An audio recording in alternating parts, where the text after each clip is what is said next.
I know, you watch a lot of videos, right?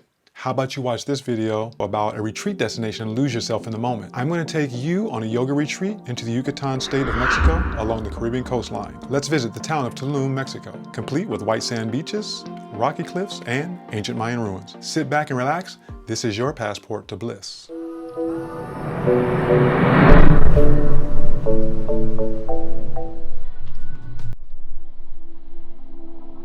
Sometimes the most important journey is the one that brings you back to yourself. For 1 week in Mexico's Yucatan Peninsula, I stepped away from the noise, away from the deadlines, distractions, and routines, and into something ancient, something still, something alive.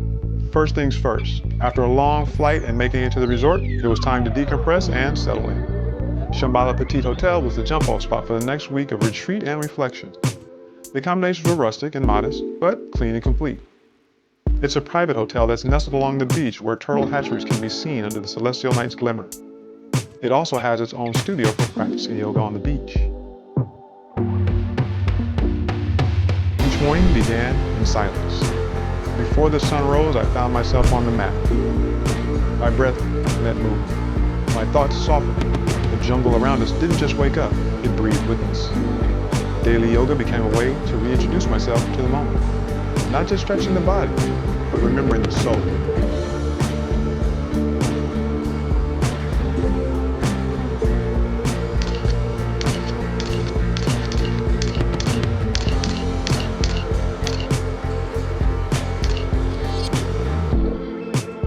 Our meals were simple, nourishing, and intentional.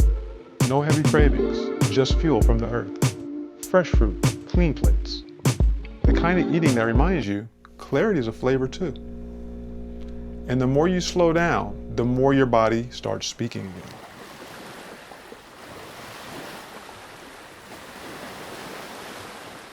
In the quiet moments between sessions, we explored, wandering through bright streets, colorful homes, and old stone churches. Locals moved with ease. There was no rush. Even the air felt like it carried a rhythm, like everything here had time. And maybe that's what presence really is, the absence of hurry. But the turning point came midweek when we arrived in Chichén Itzá. One of the most powerful places I've ever stood. The Temple of Kukulcán at El Castillo rises with perfect symmetry.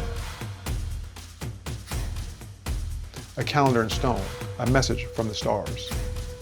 This wasn't just a tourist attraction, it was a transmission. The Maya didn't build monuments, they built maps. Maps that guide the soul back to its origins. And standing there, I could feel it.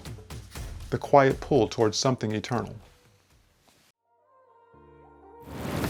Then there were the cenotes. Hidden beneath limestone, surrounded by vines and light beams, the Gran Cenote was unlike anything I've seen. Water so clear, it felt sacred. Swimming here wasn't just a break from the heat, a reset in the deepest sense. Floating beneath the surface, I let go. And in that letting go, I heard everything I needed to hear.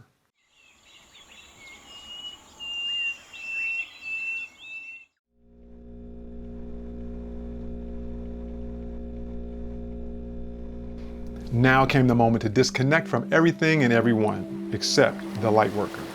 I was bathed in energy and soothed by touch and sound. My body was transported into another level of vibration. I was vibrating higher. The experience was cathartic in that I became ever so grateful for the life I've led that brought me to this point. By the end of the retreat, something had shifted. My body felt lighter, my mind quieter, and my spirit less entangled, more awake. Not from doing more, but from being here, fully here.